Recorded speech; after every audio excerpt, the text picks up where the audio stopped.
going to go ahead and unbox these together because I'm always on the hunt for greenery that looks good but doesn't need babysitting. I'm all about my artificial trees, shrubs, and plants.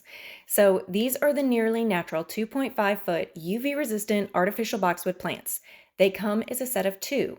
Right out of the box, they're nicely shaped and full. They don't look crushed or flat from shipping, which is a big plus. The greenery has a realistic boxwood look to them.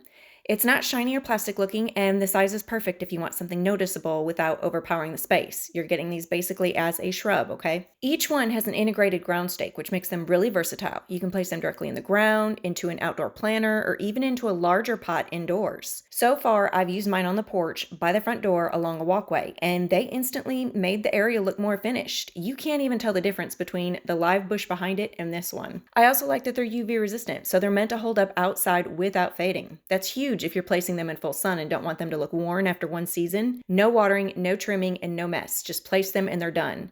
If you're going to be traveling this year, if you're not able to maintain and water and do all those little things that you need to do to have successful planting, these are the way to go. These work really well for outdoor entryways, porches, patios, walkways, or even indoors if you want low maintenance. These are simple, classic, and easy to style pretty much anywhere. Overall, in my opinion, these are a great option if you want the look of boxwood without the upkeep. They're one of those decor pieces you can set out and forget about it, and they still make your place look put together.